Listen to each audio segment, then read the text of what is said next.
ainsi pour les leaders politiques def nañ ko kon li ma waxoon yëpp am na waaye bi ma ko waxee ba pare sa ak moom te xam nañ ni ku jub la te xam nañ ni kenn du ko mën a influencer te ni nga waxee ci moom dafa mel ni méngoowul ak ñun li ñu xam ci moom ma ne leen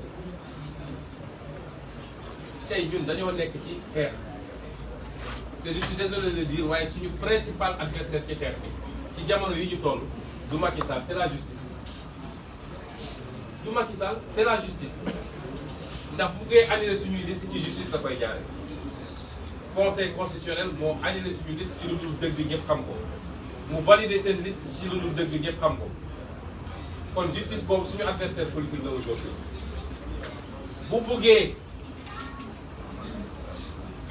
rendre inéligible benn opposant politique ci justice la koy jaare kaawu Khalifa Ababacar Sall ngi fi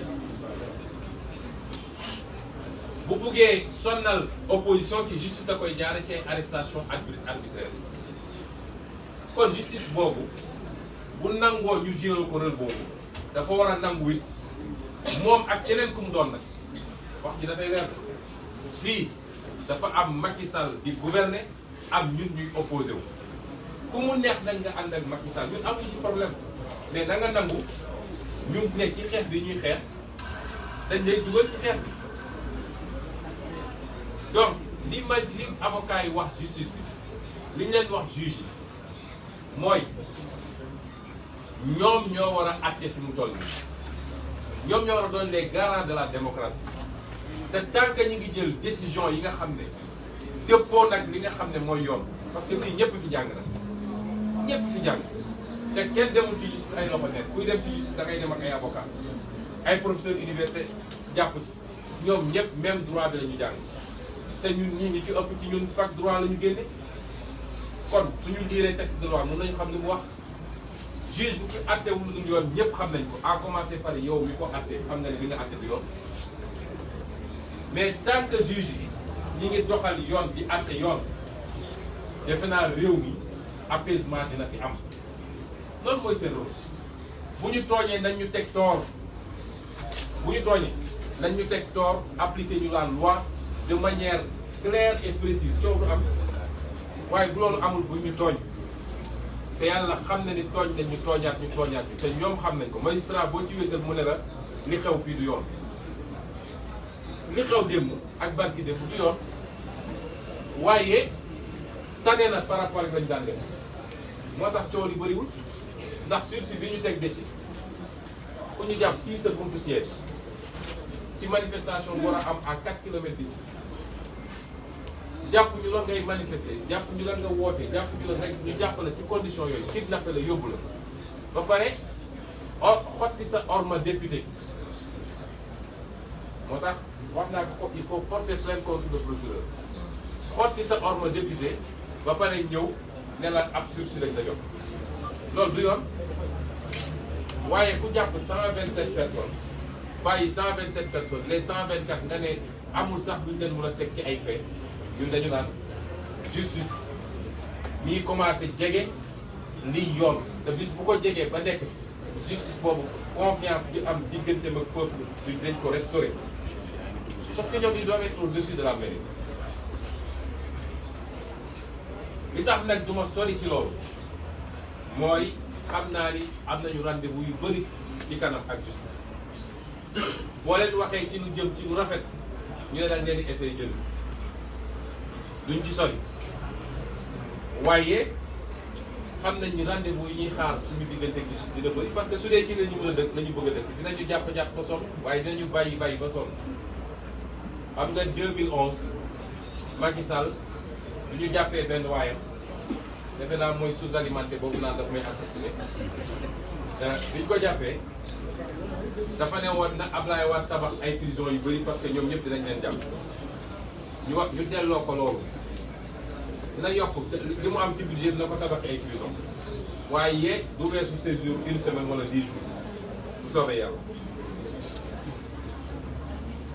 kon wax nañu li tax ñu ne dañuy reporter manifestation bi leen soxna Aïda Mbodj wax yépp ay raisons yu valable la parce que réew mi ñaar moo fi nekk léegi benn fànn bi dafa am Macky Sall nga xam ne wéet na tey làqatu ci gannaaw police am ak gendarmerie parce que xam na ni askan wi won na ko gannaaw mu jàkkaarloog ñun opposition bi ñun yoruñu police yoruñu gendarmerie yoruñu gànnaay waaye lii suñu police suñu gendarmerie suñu gànnaay mooy askanu Sénégal le peuple sénégalais mooy suñu police mooy suñu gendarmerie mooy suñu justice mooy suñu gànnaay moo tax il faut ñuy dégloon teg askan woowu man waxuma kenn ci Sénégal askan wi laay waxal parce que askan wi moo dem ba xam ni lii Yewwi Askan Wi di leen wax lii mu leen di proposer mooy seen mucc donc man askan woowu laay waxal wootewu ma ndimbal fenn askan wi laay waxal askan woowu nag dañ ko war a dégg di ko déglu askan woowu dafa am mu waxtaan ak ñun ci fan yi soxna ay de cité na ay secteurs yu bëri waaye ëpp na loolu mënuñu ko lim fii la ñu jot ñun ci ay message ay appel ay yóbbante ku fi toog rek ci ñun ay junni moo tax ñu ne faaw ñu dégloon teg askan woowu moo tax li mu wax yeer ci njàng bi ci aji màkka bi ci tabaski bi ci liggéey bi léegi rek am na ñoo xam ne président Khalifa Sall président Habib ak soxna Aïda Mbodj ñoo leen doon recevoir bokk na ci ñooñu ay homme d'affaires yu mag yu mënul tudd fii waaye fii lañ leen recevoir balaa ñuy commencé réunion bi lan moo leen andi woon wax li nga xam ne mooy seen inquiétude ci situation Sénégal ñooñu ñëpp ñu ngi leen di dégg moo tax ñu ne dinañu fomm waaye man damay wax ni loolu ay raisons la mais c'est pas les raisons fondamentales dégganteeg askan wi lu am solo ndax ñun bu ñu wootee ñu génn askan wi génn kon askan woowu il faut ñu may ko nopp waaye li gën a ñor ci li tax ñu ne dañu xoolaat doxalin mooy option stratégique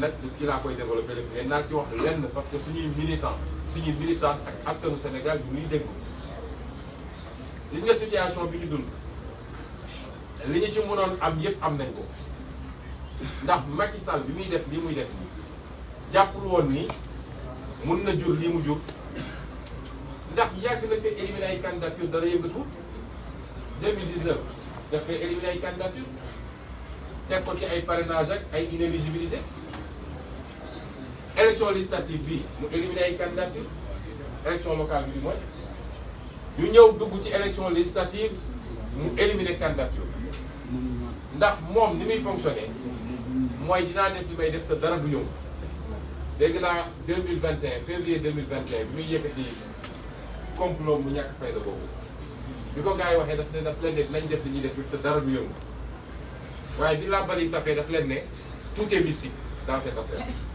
mystique bu jógee fan xam nga ñoom loolu la ñu gëm moo tax foog nañ ni lépp mystique la noonu la ko doxalee ci liste yi dafa gëmoon ni dina éliminer suñuy liste dara du yëngu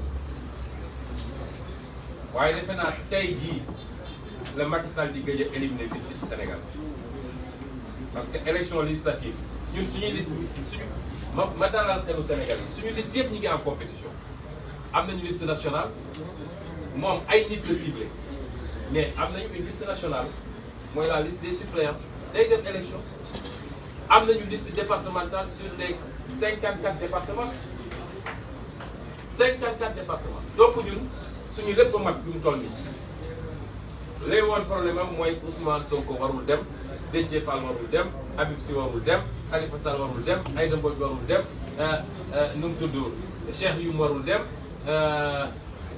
nu mu tudd ma Bousso même la Bousso warul dem moom loolu moo ne woon yitteem te loolu dina xam ne nag loolu du ci wàññi tar fataay boo moytu sax day gën a tar te gàcce gi ci lay gën a rëy dinaa ci ñëw kon ñu jàpp ni suñu liste c'est intact waaye tey lay gëj a éliminer candidature Sénégal moo taxoon il fallait ñu jàmmaarlu ak moom wan ko ni mënul yombee noonu parce que lii problème mu Sénégal saa yu mag yi defee nit ñi ne waaw teggi leen seen tànk bàyyi leen noonu ñu bàyyi foog ni foofu lay yem mu tegaat ci leneen parce que fu mu làmb mu nooy rek day continuer ñi xamul li tax ñi tax ñu doon xeex moo wax leen loolu Macky Sall su làmbee mu nooy ñu ne ñëpp woote nañu ñëpp ñaan nañu bàyyi nga xamal ni ma nga ci prochaine étape kon won nañ ko ni moomul nit ñi te affaire bi mënul yombee noonu waaye li ëpp solo li ma wax léegi li ñu waroon am ci situation bi am nañ ko muy ñaar yu am solo bu ci njëkk mooy réew mi wane nañ ni Macky Sall waa réew mi wan nañ ko gannaaw ndax li xew ci casserole yi keroog rek wane na ko Macky Sall da woote léegi ne damaa bëgg nit ñi génn tëgg casserole bu juróomi nit tëggee mu jàkkal te nit ñi joxuñu leen lem menacé wuñu leen loolu wane na ni Sénégal wan nañu gannaaw Macky Sall ñaareel bi am solo ci njàngan yi mooy au niveau international ndax gis ngeen àdduna bi yëpp ni mu traité situation Sénégal am na ñu dem ba tuddee ko tyran dictateur de la presse internationale am na ñu dem ba tuddee ko tyran ci koo xam ne jamono ji ma ngay ngalaju pour wane ni moom am na dimension internationale war a tax ëllëg ñu jox ko sax Nations Unies déconstruction boobu ak yi la bu rëy ci ñun parce que jusqu'à présent daf ñoo yàgg a féewale sur l'international c'est des terroristes c'est des gens qui respectent pas les institutions c'est des rebelles dem jaay ko Union européenne France jàppale ko ci dem jaay ko ñeneen ak ñeneen waaye tey àdduna bi yëpp xam nañ li xew Sénégal kon ñun li ñu waroon tiire ci profit situation bi am nañ ko ba pare xam ngeen li ci des tiire nañ ko te permettre nañu ñu natt Macky Sall natt nañ ko de li muy woote ne am na lu ko permettre tey ku yëngatu mu écraser la amu ko bis bu askan bi taxawee day xam ni amu ko li mu yor sax ci biir jàpp ni ñëpp ànd nañu ak moom day nax boppam day gën a nag ñi mu àndal ñëpp ci politique ku nekk defar na la dossier ba téye leneen ku yëngatu ma jaar ak yow fi ma war a jaar donc ñoom dañoo mën a randal di randal rek ku nekk téye na la ci ay dossier ne leen nag ñaar yi moo am ku yëngatu def décision sama biir ma jaar ak yow fi ma war a jaar waaye bu ngeen seetaanee ba opposition bi jàll it yéen ñëpp kaso ngeen jëm moo tax léeg-léeg ngeen gis ay nit yoo xam ne kenn xamul kañ lañ leen gëjoon dégg ñu jekki-jekki génn nag di wax ay waxu daanu sare gars yi ñu naan génnal wax de mais li am solo mooy natt nañ ko ci dispositif de répression natt nañ ko ci fan la mën a yem ak appareil judiciaire ñu wax sénégalais yi nag nii fa ñu toll nii la ca des mooy am na laaj bu am solo moo xam ne ñun ñëpp dañ cee war a toll ndax dañuy dem élection am déet Macky Sall li muy def nii bokk na ci liñ ci mën a jàngat mooy bëggul élection am Sénégal waaye bëggul ñu ne li tax élection bi amul ci moom la jóge waaye du jógee ci ñun de le 31 juillet élection day am te bu soobee yàlla le 31 juillet Macky Sall perte assemblée nationale le 31 juillet élection dina am Sénégal incha allah te 31 juillet Macky Sall perte assemblée moo tax comme li ñu waroon am yëpp am nañ ko dañuy déggal élection bi nañ koy déglu nag mooy dañoo woo Sénégalais yi ñu sanctionné Macky Sall won ko ni du moom mooy tànn kan mooy candidat pour candidat kan mooy dem élection ak kan moo dul dem élection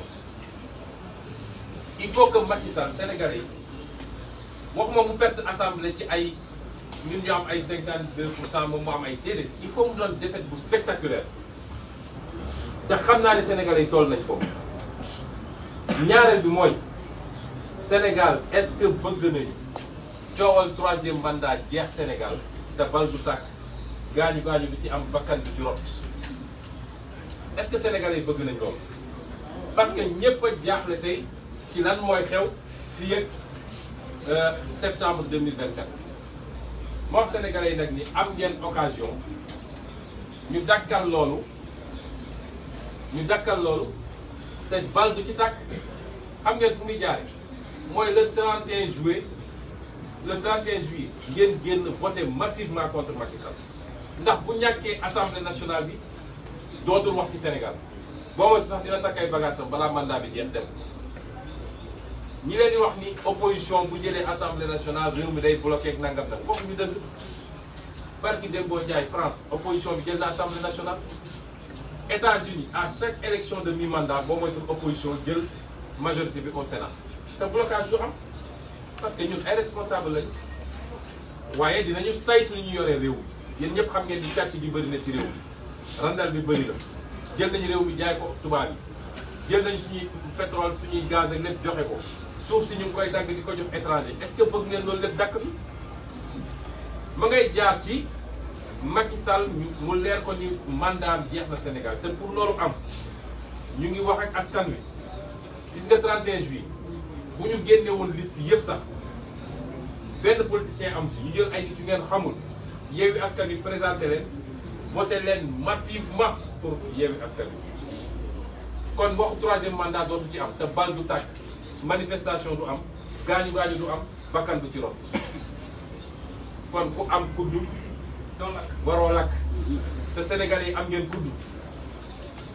waaye am ngeen kuddu bu leen kenn nax ci leneen ak élection jot ñu sàcc xaalis si réew mi yëpp ñëw di leen ko jox naan leen votel leen am ngeen kuddu te 31 juillet la bu ngeen defee li ngeen war a def nee naa leen 2024 février 2024 à 20h Macky Sall takk nay bagaasam pare ñu abal ñu ak soxoram ak mën a fayoom ak mën a dóoraateem ak jaay réew est-ce que loolu bëgg ngeen ko ma ngay commencer le 31 juillet ci loolu la ñu woo Sénégalais moo tax ñu ne nag dinañu am lu koy natt lii natt loolu dañoo bëgg lii ñu wax ak Sénégalais yi tontuñu est-ce que pare nañ pour loolu keroog ay da Mbodj dafa wax fii ne li xewoon keroog ci concert bi concert casserole bi mu ne référendum la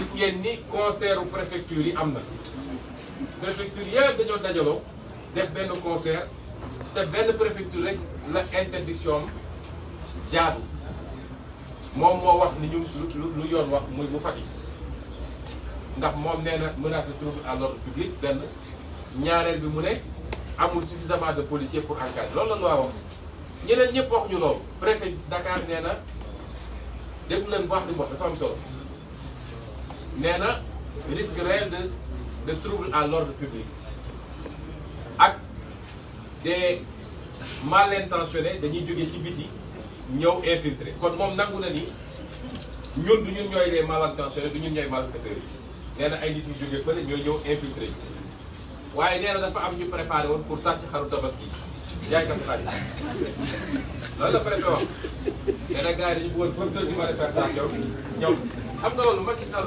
war naa tey nit ñi amuñu njëgu xar liggéeyul jàppalewul Sénégal ba nit ñi amuñu xar mu ne léegi suñu manifesté woon gars yi dañuy profité sàcc xar bu ñu tabaski ji boo ko sàcc xar sax amoo tabaski xam nga yàpp na kon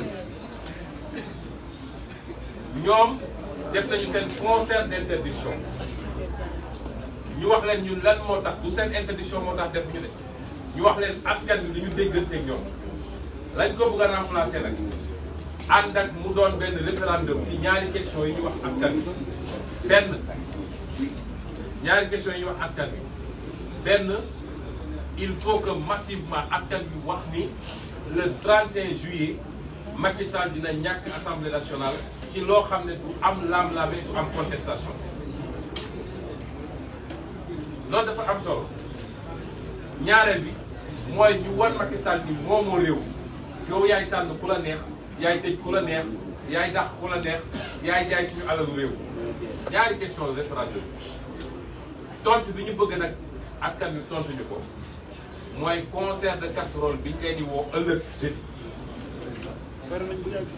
jeudi xam nañ ni pare ngeen bu yàgg ñii sax dañ ñëwoon nañ ko def tey waaye nañ ko def ëllëg moo gën lañ ci bëgg nag mooy li ñu amoon keroog dañu bëgg lu ko mat ñett parce que dañu bëgg mu doon message bu gën a forati ci Macky Sall te muy mujjanteelu concert casserole bu ñuy def suñu weesoo loolu dañu yeewi nit ñi ñu préparé ci seen tabaski te ñu jógee foofu dëgmal nag élection locale ndax xam ngeen ni fi ñu toll nii tey fukki fan ak ñaar moo des ci début campagne bi 12 jours dafa jot normalement bés bu ñuy tabaski bés boobu la campagne bi war a commencé xaw ma sax loolu li ñu ko organisé.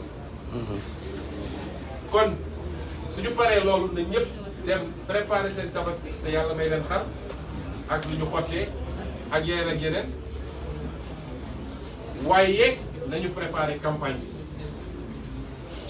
kon gën ëllëg 20h jeudi suba 30 juin à 20h dañu bëgg ku nekk lu wax sax na nga dégg casserole yi ak corne parce que loolu ëpp sax solo li ñu doon bëgg a def muy manifestation yi. waaye ma daanele nag nii Macky Sall léegi li mu bëgg li mu bëgg ñëpp xam nañ ko ci Sénégal mooy 3e mandat.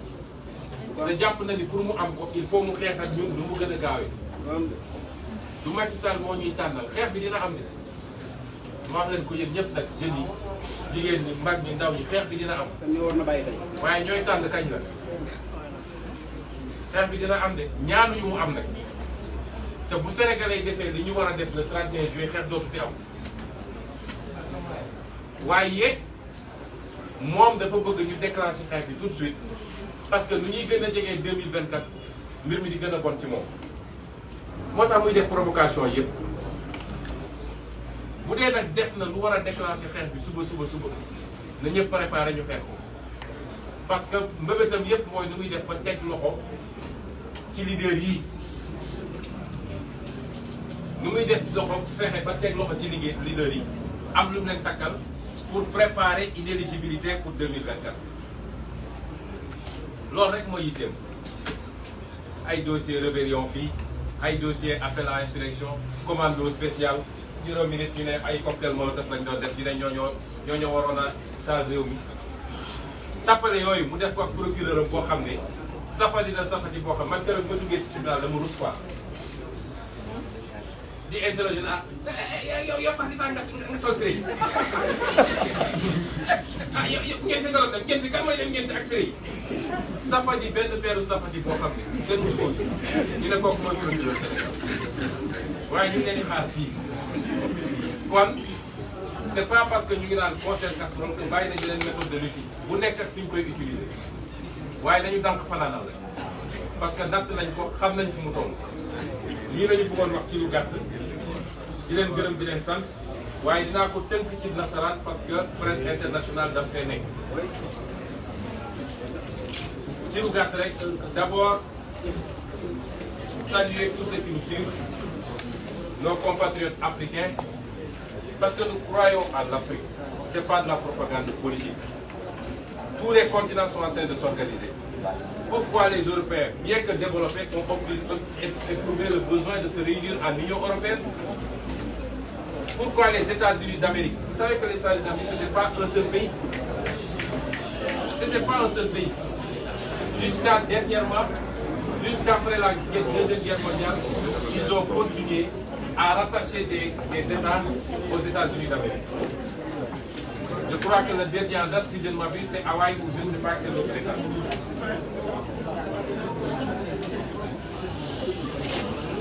Donc,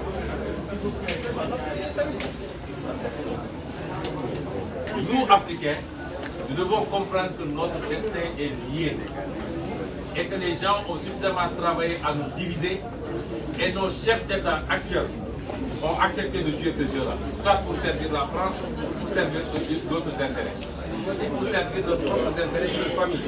Et il est plus que temps que cela s'arrête. Je commencerai par présenter nos condoléances, parce que vous savez qu'hier, une pirogue a encore chaviré au large de Cap-Vert. Il y avait 100 jeunes Sénégalais, dont les 14 ont péri. Avant cela, il y a eu la catastrophe à Mérida, et nous exigeons l'ouverture d'une enquête sur le drame de Mérida, avec la participation de tous les pays africains qui ont un ressortissant qui a perdu la vie dans ce drame. Et nous présentons nos condoléances également aux familles. Mais ceci traduit l'échec de nos pays de nos dirigeants. Pendant que Macky Sall est en train de s'afficher au G7, où il est le clown de service, parce qu'on l'invite, le Sénégal est le parmi les pays, les 25 pays les plus pauvres au monde. L'Afrique ne fait pas 5% de l'économie mondiale, on les invite au G7 pour colorier un peu. Et il est heureux de s'afficher en grand sourire avec ce qu'on appelle les grands du monde. Pendant ce temps, sa jeunesse est en train de mourir dans les océans pour rejoindre l'Europe parce qu'ils n'ont pas de travail ici. C'est ça la réalité de l'Afrique. Déplorer tout ce qui s'est passé dernièrement. J'ai vu un titre qui disait fort justement tout ça pour ça. Des arrestations arbitraires. Et sur les 127 qui ont été jugés avant-hier, les 127 sont rentrés tranquillement chez eux. Et ils ont essayé d'avoir des condamnations de principe pour 3 leaders. Ça, c'est la méthode de Macky Sall pour essayer de créer des conditions d'inéligibilité pour pouvoir essayer de récupérer des mandats. Remercier les avocats qui sont beaucoup battus en nos côtés et qui ont fait un travail formidable et de manière tout à fait bénévole. Lancer un message aux magistrats du Sénégal. Vous devez rester digne et fier de ce que vous êtes. Ce n'est pas Macky Sall qui a fait de vous des magistrats. Quand vous commenciez l'école, Macky Sall n'était pas là. Il n'y avait que vos parents et Dieu. Quand vous gravissiez progressivement les échelons pour être ce que vous êtes aujourd'hui, Macky Sall n'était pas là. Votre destin n'est pas entre les mains de Macky Sall. Et vous avez prêté serment de rendre la justice au peuple sénégalais. Gardez cette dignité face au peuple sénégalais, mais gardez cette dignité face à Dieu qui vous a créé et à qui vous rendrez compte toujours. Et ce qui s'est passé hier et avant-hier au tribunal montre que quand une justice s'élève à la hauteur de ses responsabilités, elle peut être l'organe et l'élément stabilisateur d'un pays. Même si nous déplorons les condamnations de principe sur les 3 leaders politiques, même si nous le déplorons, et nous allons nous battre pour que cela soit enlevé parce qu'ils vont interpréter après. Mais lancer encore un appel à cette justice. Restez digne, restez au-dessus de la mêlée et traitez tout le monde de manière égale, équidistante et de manière juste. N'acceptez pas d'être les pions du régime politique corrompu et décadent de Macky Sall. Nous devons tous reconnaître que le Sénégal est un pays sous tension. Au niveau national, tout le monde en convient. Tous les segments sociaux, économiques reconnaissent qu'il y a ce pays est sous tension. Je disais tantôt que juste avant cette conférence de presse, nous avions reçu ici des médiateurs de la société civile, mais également du secteur privé, et qui ont tenu à exprimer leur inquiétude. Au plan international, tous les yeux sont rivés sur le Sénégal, et tout le monde exprime ses préoccupations. Vous ne pouvez pas savoir le nombre de messages, d'appels, d'intermédiaires que nous recevons par jour pour nous parler de leurs préoccupations par rapport à la situation.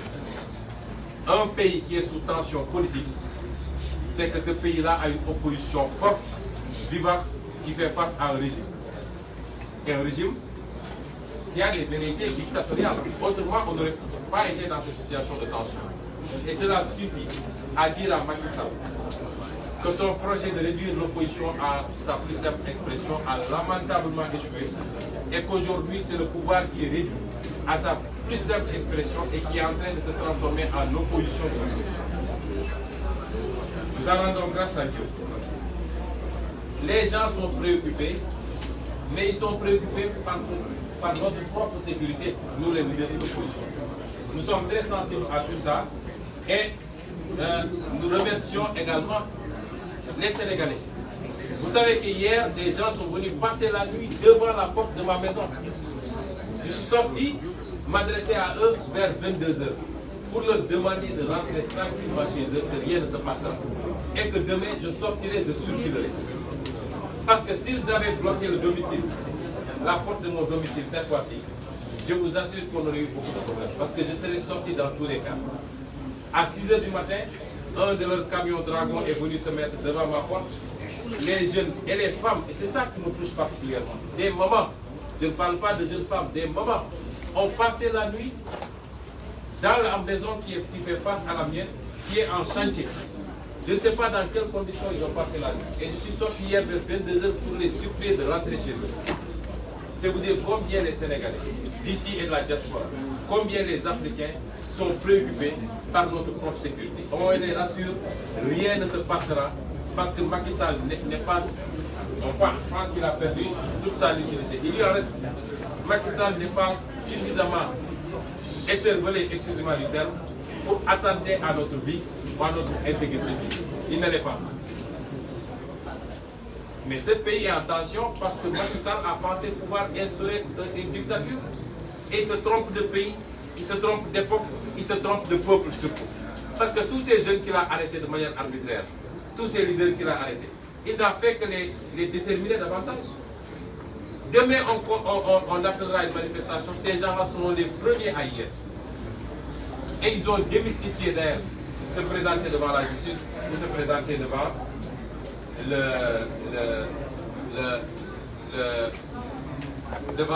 devant la justice ou à aller passer quelques jours à Sébikotane ou à Rebeuss.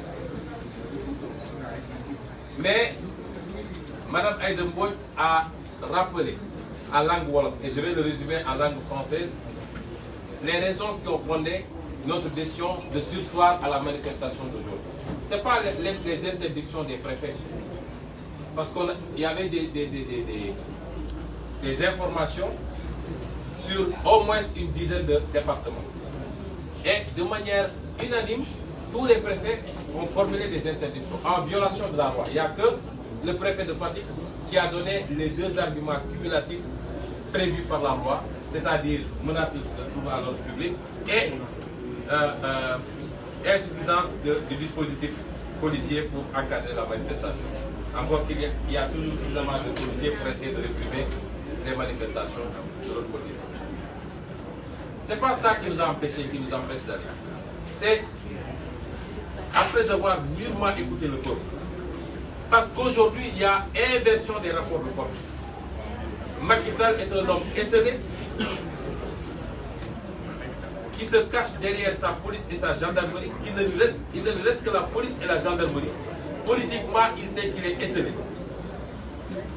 Et sa seule force aujourd'hui, c'est la police et la gendarmerie, et manipuler les chancelleries internationales pour leur faire croire qu'il a une opposition irresponsable, une opposition de terroristes, d'insurrectionnels, etc. Mais nous, opposition, c'est quoi notre force? C'est le peuple sénégalais qui est avec nous. Et qu'il a démontré l'autre jour avec le concert de casseroles.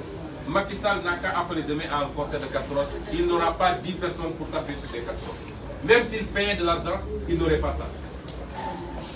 Donc le rapport au peuple, c'est totalement inversé. Et notre principale force, c'est le peuple sénégalais. Et nous sommes obligés d'écouter ce peuple sénégalais. Et ce peuple-là, dans sa majorité, a exprimé un souhait. C'est de nous demander de surseoir pour les raisons qu'on va évoquer. On est dans la phase des examens scolaires. Aujourd'hui, beaucoup d'écoles ont fermé, d'autres ont décidé d'arrêter à midi. On est dans la phase des examens scolaires et c'est nos enfants qui vont faire ces examens. Deuxièmement, on est dans la période de la préparation de la fête de la Tabaski et tout le monde sait ce que ça représente au Sénégal.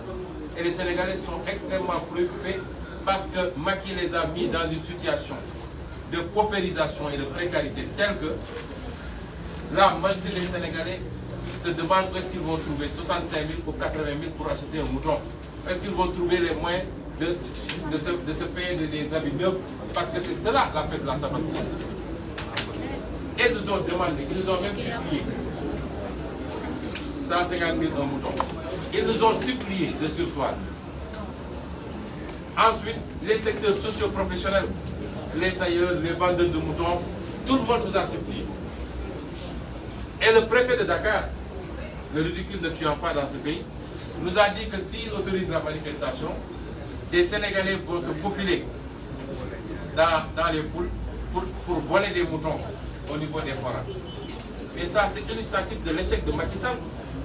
Les Sénégalais n'ont même pas de quoi acheter un mouton. Ils sont obligés d'aller se faufiler pour essayer d'acheter, de voler des moutons.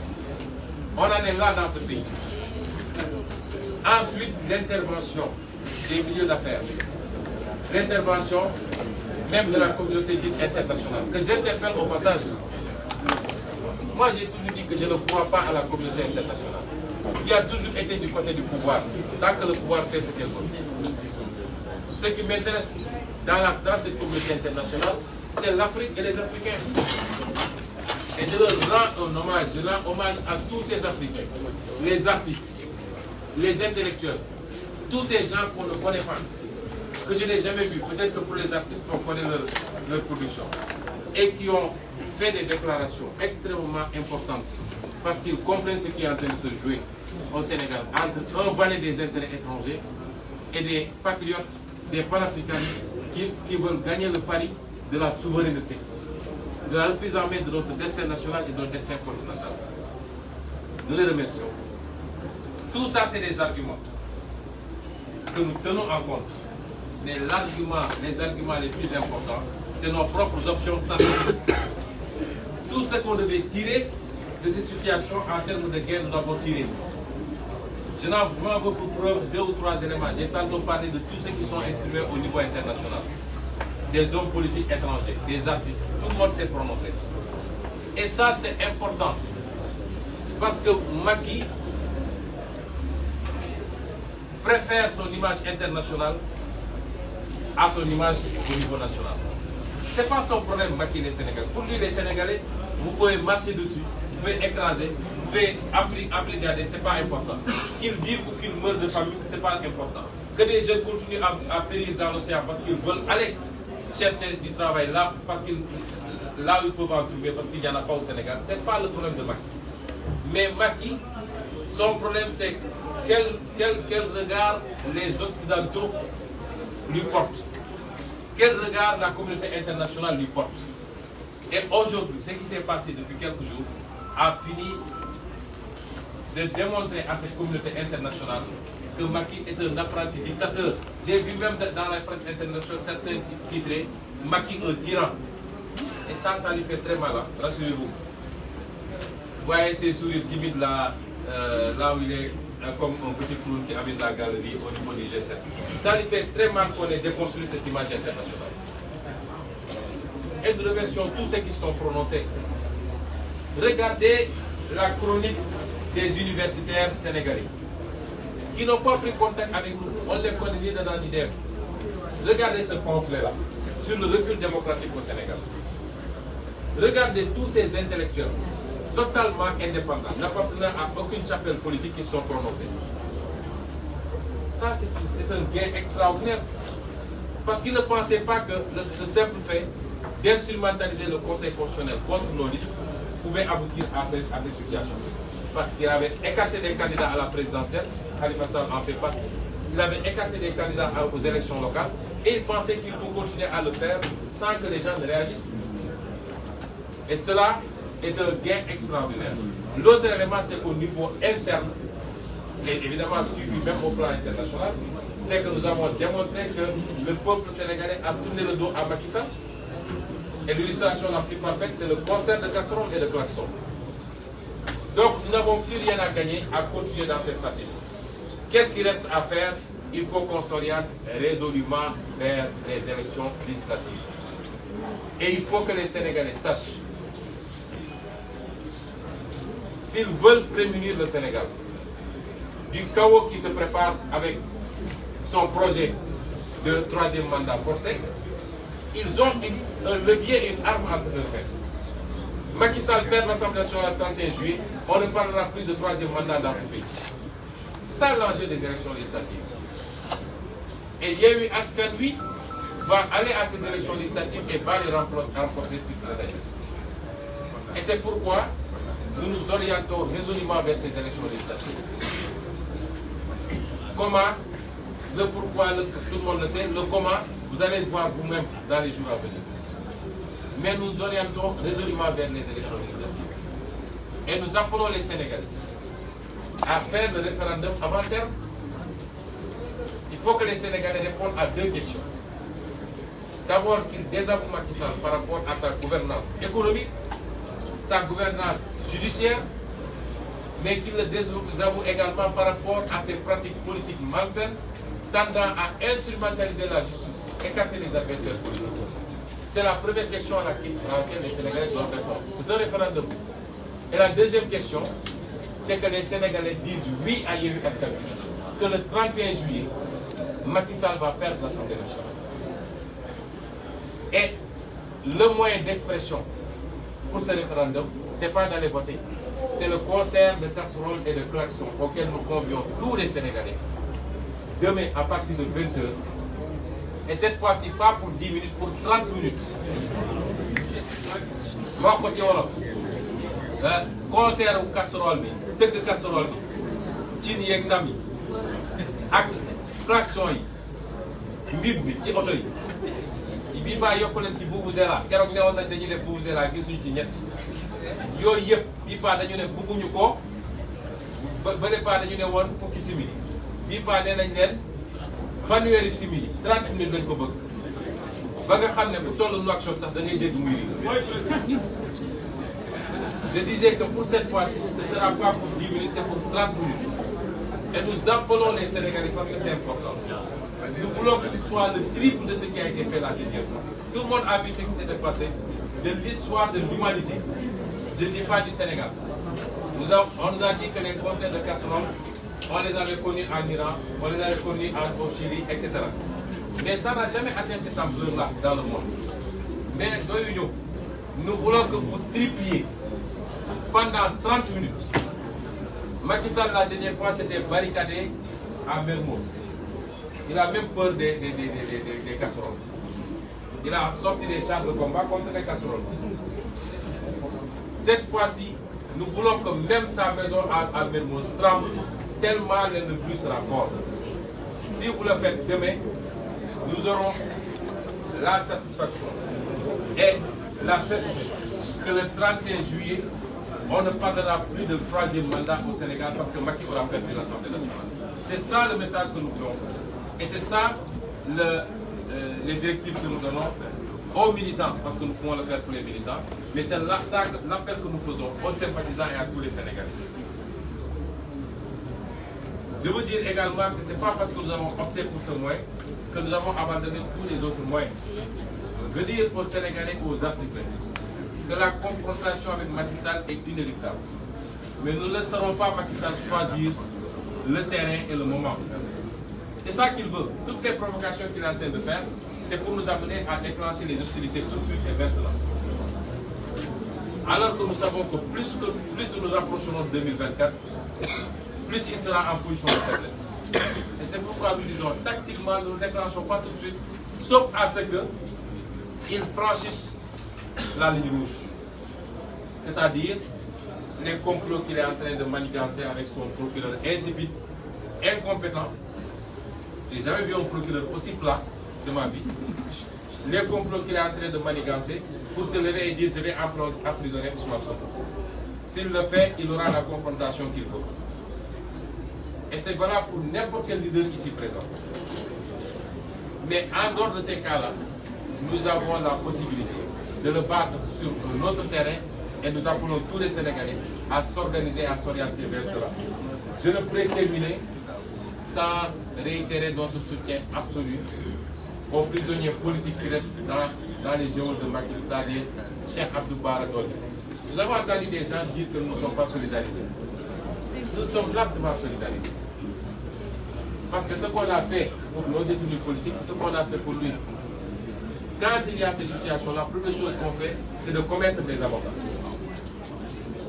C'est de commettre des avocats, c'est une bataille politique. C'est de dénoncer et d'exiger la libération des détenus politiques. Nous l'avons fait largement. C'est d'aller rendre visite. Nous ne l'avons pas fait parce que nous étions dans les situations que vous connaissez. Il n'y a aucun de ces détenus politiques à qui nous avons rendu visite pendant ces 11 jours-là. Parce qu'il y a des moments où mieux vaut rester dehors pour mener le combat, et c'est ce que nous étions en train de faire. Évidemment, dans les jours à venir, dans la semaine même, nous irons rendre visite à Cheikh Abdou Bara Dolly. Je tiens à dire que Cheikh Abdou Bara Dolly est un otage politique de Macky Sall, mais il est notre tête de liste pour le département de Macky. Et nous souffrons des supplices qu'il est en train de subir de la part de Macky Sall. Nous mènerons le combat selon les formes qui s'adaptent jusqu'à sa libération, jusqu'à son élargissement, parce que c'est notre camarade. Il ne faut pas que les gens jouent à cela, il ne faut pas nous mettre les uns contre les autres.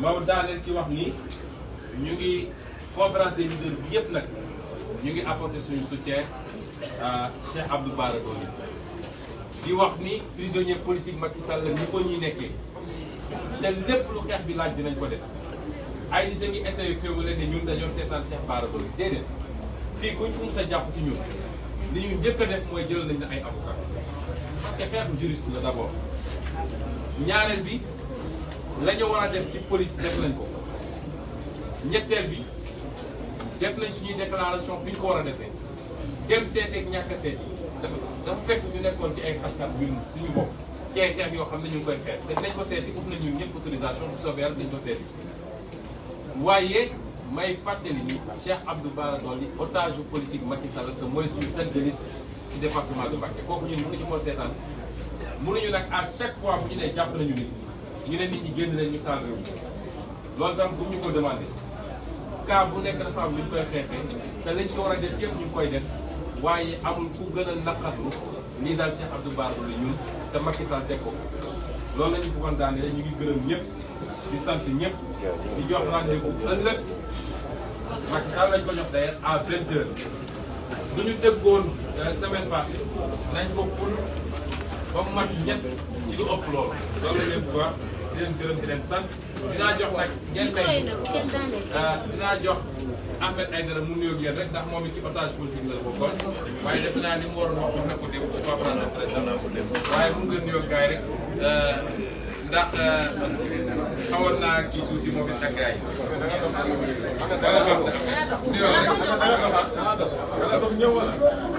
non fii de dafa xaw a sori géej waaye mais bu ma xëyee doxal naa dafa naa rek en tout cas sant nañ presse bi yëpp.